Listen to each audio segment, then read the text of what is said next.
Hello හැමෝම හොඳින් ඇති කියලා හිතනවා. ඉතින් අද වීඩියෝ එකකින් මට හිතෙනවා ඔයාලත් එක්ක ෂෙයා කරන්න ග්ලූටාතියෝන් වයිටනින් ඉන්ජෙක්ෂන් එක ගැන මම හොයාගත්ත විස්තර. ගොඩක් අය කැමති ස්කින් එක වයිට් කරගන්න මේ ග්ලූටාතියෝන් ඉන්ජෙක්ෂන්ස් ලබා ගන්න. ඉතින් මේ ඉන්ජෙක්ෂන්ස් ලබා ගන්න කලින් මේ ගැන හරියට දැනුවත් වෙලා ලබා ගන්න එක වඩා සුදුසුයි. ග්ලූටාතියෝන් කියන්නේ හොඳ ඇන්ටිඔක්සිඩන්ට් එකක්.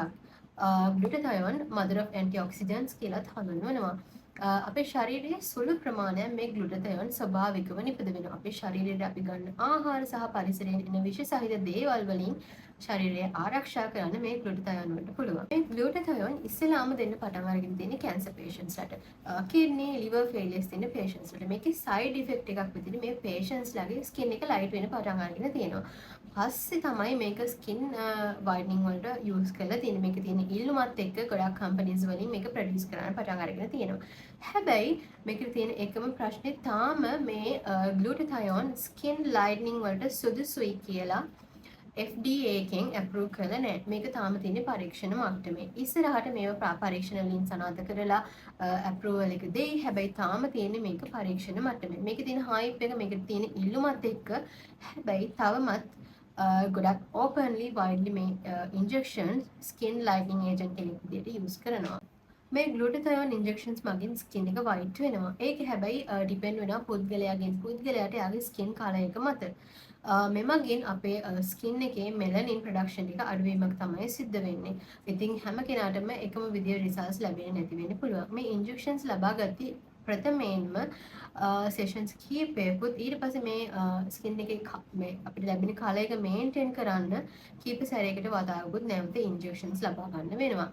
ඒ කියන්නේ මේ ග්ලූටාතියෝන් වලින් දෙන රිසල්ට් එක පර්මනන්ට් නෑ. ඔයාලට මේන්ටේන් කරන්න වෙනවා. මේ ග්ලූටාතියෝන් ඉන්ජෙක්ෂන්ස් වලින් එන්න පුළුවන් සයිඩ් ඉෆෙක්ට්ස් ගැන කතා කරද්දී එimhe මේකේ හරි ඩෝස් එක ලබා දුන්නේ නැති වුණොත් ඔයාගේ ශරීරයේ thyroid failures එන්න පුළුවන්. එතකොට kidney failures එන්න පුළුවන්. ඒ වගේම තමයි මේ cannulas aseptic techniques follow කරන්නේ නැතුව use කරොත් එහෙම මේ needles මාර්ගයෙන් ඔයාගේ ශරීරයට විස බීජ පවා ඇතුළත් වෙන්න පුළුවන්.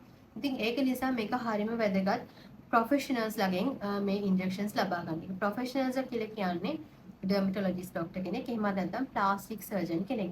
දැන් කාලේ ගොඩක් සැලොන්ස් වල, ප්‍රයිවට් ප්ලේසස් වල ડોක්ටර්ස්ලා නොවන අය මේ ඉන්ජෙක්ෂන්ස් දෙන්න පටන් අරගෙන තියෙනවා. ඉතින් මොකක් හරි වැරදීමක් වුණොත් ඔයාගේ ජීවිතයට අනුතරක් වෙන්න පුළුවන්. ඒ වගේම තමයි මේ ඉන්ජෙක්ෂන්ස් ඉතින් ලේසි නෑ. මේ ඉන්ජෙක්ෂන්ස් ගොඩක් ගණන් ඔයාලට ලොකු වියදමක් දරන්නත් වෙනවා. ඊට අමතරව ඉන්ජෙක්ෂන්ස් ලබා ගත්තට පස්සේ මේක මේන්ටේන් කරන්න හොඳ ස්කින් කෙයාර් රුටින් එකක් ෆලෝ කරන්න වෙනවා. සන්ස්ක්‍රීන්, ඒ වගේම හොඳ ඩයට් එකකුත් ෆලෝ කරන්න වෙනවා.